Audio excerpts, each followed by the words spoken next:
Music by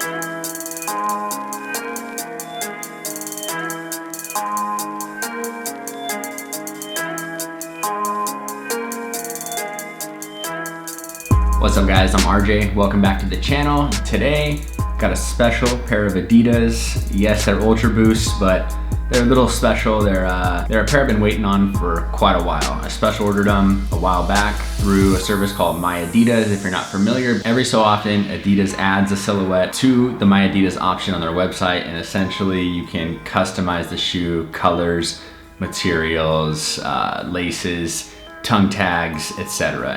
And there's always shoes available, but occasionally the Ultra Boost becomes one of them, and typically they've got something special about them. The first pair that came out was a 2.0, and I believe they're the Liberties, and they were only released in New York City at one of the Adidas locations there. Second pair was the Rainbows that came out sometime last year, also a 2.0, but just a complete solid upper, which no other 2.0s had.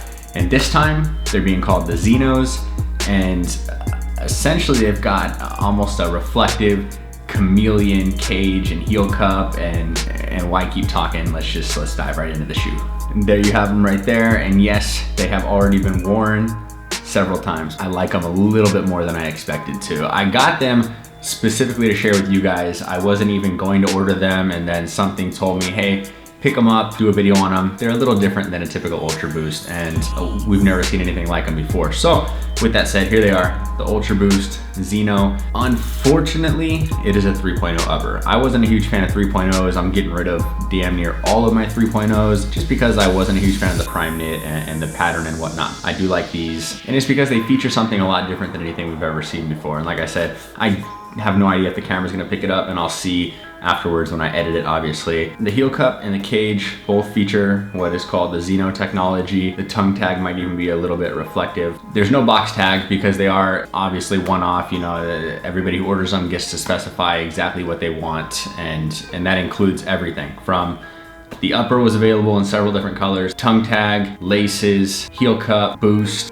outsole, everything was fully customizable. This is what I went with. So before we even dive any deeper into the shoe, I'll explain why I went with this setup and also touch on a couple things that I wish they would have added that they didn't have this time around. So the upper, the laces, the tongue tag, and the inner liner are all Legend ink, which is essentially a very, very dark navy blue with little hits of black throughout. Typically, it's just gonna appear black in pictures and whatnot, but when the light hits it, you can definitely tell that it's a navy blue. Well, I'm not a huge fan of blue shoes, but I just went with this because I knew everybody would go with black and or white. So I took the third option, went with the Legend ink, and I'm very, very pleased with how they turned out. Other than that, white heel cup, white boost, black outsole. Overall, I like them a lot. The only thing I would change, which was out of my control this time, is the outsole. Last time, they offered several different outsole colors, from solar red, gray, black, and I think white. I think those are the four options. And this time around, I believe it was only black and white. I went with black just because I'm not a fan of the white outsole. I wish they would have offered gray. I feel like the light gray outsole would have set these off just even more, and unfortunately it wasn't an option. So that's what I went with, and I've had nothing but compliments thus far. So luckily they turned out really well. Other than the Legend ink, you've got the Xeno cages, the Xeno heel cup, and basically when the light hits it, it's just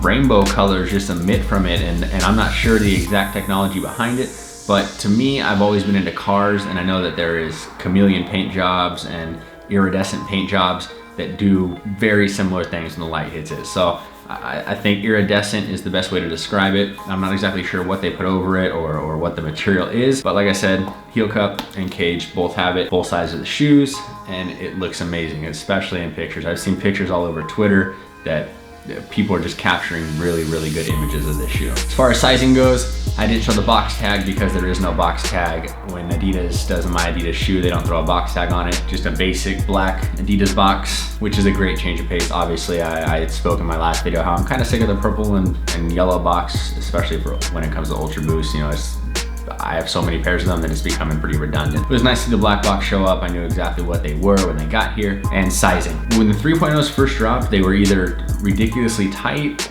or ridiculously big. Somewhere along the line, luckily Adidas figured it out, and I've been true to size in the 3.0s for quite a while now. So I went with a 10.5, my true to size, and they fit perfectly. And if I went in depth with comfort, we'd be beating a dead horse. It's great technology. They're extremely comfortable. If you still are one of those people who has not tried on an Ultra Boost or doesn't own a pair and you're into sneakers, I don't know what to tell you. Insoles are removable and black and feature the typical Ultra Boost Endless Energy branding.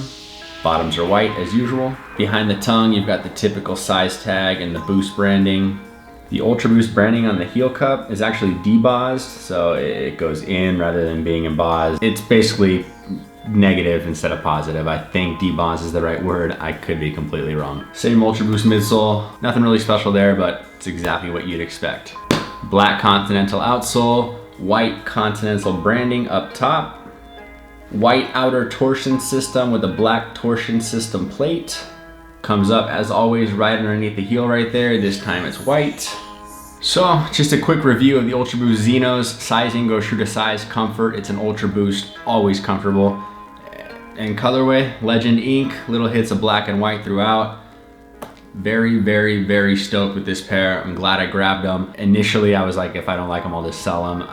Like the majority of the shoes I buy, these will just end up on the shelf with the rest of the collection and get thrown in the rotation from time to time. Hopefully you guys enjoyed it. Hopefully those of you who wanted them picked them up, because I don't think they're available anymore, and typically when it comes to my Adidas releases, they never restock them. It's unfortunate because they're definitely special, you know, in the sense of no other Ultra Boost has the Xeno hits on it yet. But the good news is that it seems like Adidas is going to keep doing these releases. They sell out every single time. And it's a nice way for us to change things up and think out of the box when it comes to colorways and whatnot. So there you have them, the Ultra Boost Xenos. Obviously I'll throw these on foot. They've already been on my foot several times, but I'll throw them on foot, give you guys some close-ups of them, and that's gonna do it. If you enjoyed the video, please hit the like button. If you haven't already, I'd appreciate it if you hit that subscribe button along with it. Leave a comment down below if you have any questions or whatever. You know, you just wanna chat, I'm here. Hit me up. And until next time, thanks so much. Peace out.